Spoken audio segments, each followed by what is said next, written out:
ஹஜ்ஜினுடைய ஆரம்ப பாடத்துல உங்களுக்கு வாஜிபாத்துல் ஹஜ்ஜி, ஹஜ்ஜினுடைய கடமையான விஷயங்கள் என்னென்ன அப்படின்லாம் சொல்லப்பட்டிருக்கிறது. இப்ப இதை ஒருவர் வேண்டுமென்றே விட்டு விட்டால் அவர் செய்ய வேண்டிய பரிகாரம் என்ன? ஏன்னா பரிகாரத்தை பொறுத்த வரைக்கும் முக்கியமாக 3 இடங்களில் தான் நீங்க தெரிஞ்சுக்கணும். ஒன்னு, இஹ்ராமில் தடை செய்யப்பட்ட விஷயங்களை ஒருவர் செய்தால் என்ன பரிகாரங்கிறத தெரிஞ்சுக்கணும். ரெண்டாவது, இஹ்ராமே அந்த மீகாத்துல அந்த எல்லைக்குள்ள அவர் இஹ்ராமுக்குள் போகாமல் அப்படியே போயிட்டார்னா அவருக்கு செய்யக்கூடிய அந்த ஒரு பரிகாரங்களை தெரிஞ்சுக்கணும். பொதுவாக வாஜிபாத்துல் ஹஜ்ஜாக, வாஜிபாத்துல் ஹஜ்ஜினா என்ன? அது கடமையான ஒரு காரியம். அந்த காரியத்தை நீங்க செய்யாம போயிட்டீங்கன்னா உங்களுடைய ஹஜ்ஜு கூடும். எப்ப கூடும்?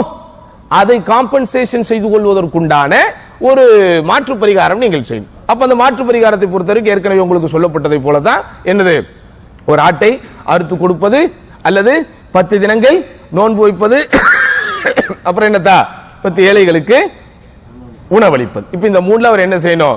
ஏதாவது ஒன்றை செய்ய வேண்டும் அப்படிங்கிறது என்ன செய்யணும், புரிந்து கொள்ள வேண்டும். சரி, அடுத்த கேள்வி.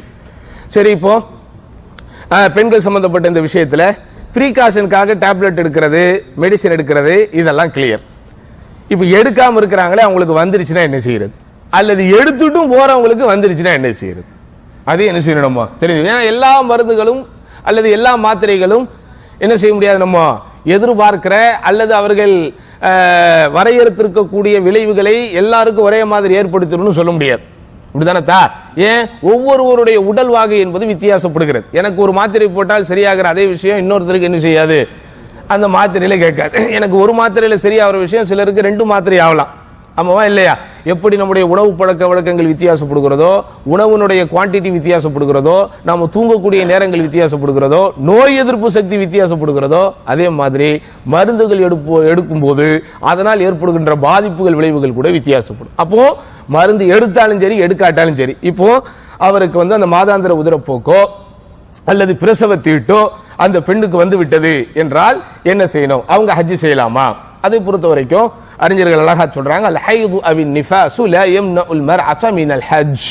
ஹைதோ நிஃபாசோ, மாதவிடாயோ அல்லது உதிரப்போக்கோ பிரசவ தீட்டோ என்ன செய்யாது, ஒரு பெண்ணை ஹஜ்ஜை செய்ய விடாமல் தடுக்காது.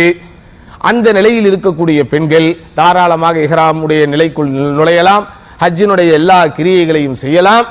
ஆனா அவங்க என்னதான் செய்ய முடியாது? தவாஃபை மட்டும்தான் செய்ய முடியாது. அப்படிங்கிறது என்ன செய்யணும், அவங்க புரிந்து கொள்ள வேண்டும்.